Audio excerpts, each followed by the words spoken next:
Have you ever met someone and felt something shift inside you? Not excitement, not attraction, but a quiet recognition. As if your soul whispered, "I know this person, but from where?" There was no dramatic moment, no confession, no promise of love, just a strange stillness, and a feeling that something sacred had passed through your life. Carl Jung believed that nothing truly meaningful happens by accident. Every encounter that touches your soul is orchestrated, not by chance, but by the unconscious, and ultimately, by God. In Jung's psychology, love is not just chemistry. It is a calling from the deepest layers of the soul, where God speaks in symbols, not words. Here is something most people never realize. God does not introduce your soulmate when you ask for love. He introduces them when you are ready to awaken. Sometimes He sends them too early, so they can prepare you. Sometimes He lets them pass quietly, so you can grow. And sometimes you meet them without realizing who they are, until much later. That is why some people enter your life briefly, yet leave a permanent mark. That is why a single conversation can change you forever. That is why certain faces stay with you long after they are gone. This video is not about romance. It is about recognition. Because your soulmate does not come to save you. They come to reveal you. And God does not announce their arrival with miracles. He hides the truth in silence, in coincidence, in inner shifts you cannot explain. In this video, we will explore 4 hidden ways God introduces you to your soulmate without you even realizing it. And by the end, you may understand something unsettling. You may have already met them, but your soul was not ready to see. Before God introduces you to your soulmate, He leads you somewhere most people fear to go, into your own darkness. Carl Jung said, "One does not become enlightened by imagining figures of light, but by making the darkness conscious." This is not poetry. It is a spiritual law. God does not prepare you for sacred love through comfort. He prepares you through loss, silence, and solitude. This is the season where relationships collapse without explanation, where people you trusted leave, where plans dissolve, and you begin to feel stripped of everything that once defined you. It feels like abandonment, but it is not. It is refinement. In Jungian psychology, this stage is the encounter with the shadow, the hidden wounds, suppressed fears, and unmet needs you once avoided. God does not send your soulmate to heal these wounds for you. First, He removes every distraction so you are forced to face them alone. Why? Because love that comes too early becomes dependency. But love that comes after self-confrontation becomes union. In this dark season, you begin to lose the need to be chosen. You stop seeking validation. You learn to sit with yourself without running. This is when something shifts. You realize you are no longer waiting to be rescued. You are becoming whole. And only then, when you no longer need someone to complete you, does God begin preparing you to recognize the one who will walk beside you. Darkness is not where love ends. It is where love is purified. And if you are walking through this night right now, know this: God is not delaying love. He is protecting it. After God has led you through darkness and refined your heart, He begins to speak, not through words, but through coincidence. Carl Jung called this phenomenon synchronicity, a meaningful coincidence where inner transformation and outer events align.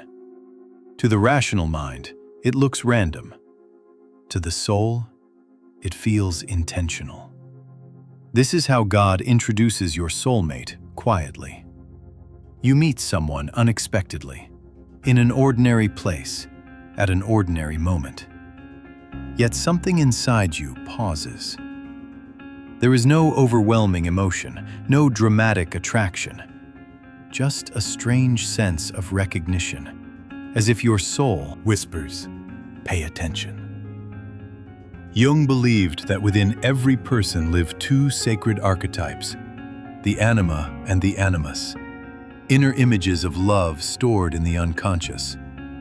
When you meet someone who awakens these inner figures, you feel drawn not because of who they are, but because of what they awaken within you. At first, this is projection, the soul recognizing its missing half. But God does not allow projection to last forever. Some encounters are brief. They come to awaken, not to stay. Others remain, because both souls are ready to see each other clearly, beyond fantasy, beyond illusion. This is why certain people feel familiar the moment you meet them, why conversations flow effortlessly, why silence feels safe. These are not accidents. They are intersections arranged by divine timing. God does not shout when destiny crosses your path. He whispers through synchronicity. And when you are walking in alignment with your soul, these coincidences begin to multiply. Not to confuse you, but to guide you. When God finally allows true love to enter your life, it does not arrive to intoxicate you. It arrives to awaken you. Carl Jung said, "The privilege of a lifetime is to become who you truly are." And sacred love is one of the most powerful forces that drives this awakening. This love does not make you lose yourself. It brings you back to yourself. In Jungian psychology, true love is part of the individuation process, the sacred journey of uniting the conscious and unconscious, the wounded self and the divine self. Your soulmate does not flatter your ego. They challenge it. Their presence quietly exposes where you are still hiding, where you are still afraid, where you are still pretending. And instead of running, you feel called to grow. You begin to speak more honestly, listen more deeply, pray more sincerely. This love does not pull you away from God. It draws you closer to Him. You find yourself wanting to become worthy of love, not out of fear, but out of reverence. Conflicts arise not to destroy the bond, but to refine it. Jung called this sacred union the coniunctio, the inner marriage of soul and soul. In this kind of love, pain may exist, but confusion does not. Because even when it hurts, there is clarity. Even when it challenges you, there is peace. True love does not make life easier. It makes it truer. And when love awakens the sacred self within you, you no longer ask, "Do they love me?" You ask, "Who am I becoming through this love?" The final way God introduces your soulmate is not through emotion, not through excitement, but through stillness. God does not confirm truth by overwhelming the heart. He confirms it by quieting the soul. After you have walked through darkness, after synchronicities have awakened something within you, and after love has begun transforming you from the inside, God offers His final seal. Peace. Not temporary relief, not emotional comfort, but a deep, unwavering calm that remains even when circumstances are uncertain. Carl Jung believed that the soul speaks most clearly when the ego becomes silent. This is why divine guidance is often missed. We are too noisy to hear it. True love from God does not create obsession. It does not create anxiety. It does not make you lose yourself. Instead, it grounds you. You feel more present, more honest, more aligned with who you truly are. Even when challenges arise, there is an inner knowing. This is right. God often confirms through subtle signs, recurring symbols, quiet intuition, repeated inner clarity. But the strongest sign is always the same: peace. If a connection pulls you away from yourself, fills you with fear, or makes you betray your values, that is not divine confirmation. Sacred love brings you closer to truth, closer to humility, closer to God. This is why stillness is essential. When you slow down, stop chasing answers, and listen inwardly, the soul recognizes what the mind cannot analyze. God's voice does not compete with noise. It waits for silence. And when that silence arrives, the soul does not question. It simply knows.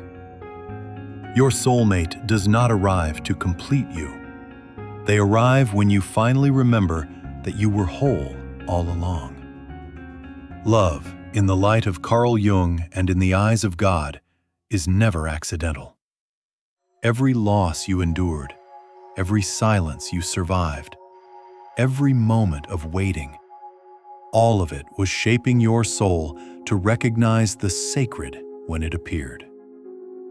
If you are still alone, do not assume you are forgotten. In the unseen, God is working. He delays love not out of cruelty, but out of care. Because the love meant for you is not fragile. It is not meant to be wasted on an unready heart. True love does not rush in to rescue you. It walks beside you once you can stand on your own. And when it arrives, you will notice something subtle. You will not feel desperate. You will not feel confused. You will feel peaceful. A quiet certainty. A recognition beyond words. That is how the soul knows. If this message stirred something within you, perhaps that stirring is not random. Perhaps it is your soul remembering what it already knew. Stay patient. Stay awake. Stay honest with yourself. Because love guided by God does not miss its moment. It arrives exactly when you are ready to see, ready to receive, and ready to walk forward without fear. And when it does, you will realize something profound. The journey was never about finding someone else. It was about becoming the person capable of loving deeply, consciously, and truthfully. That is where sacred love begins.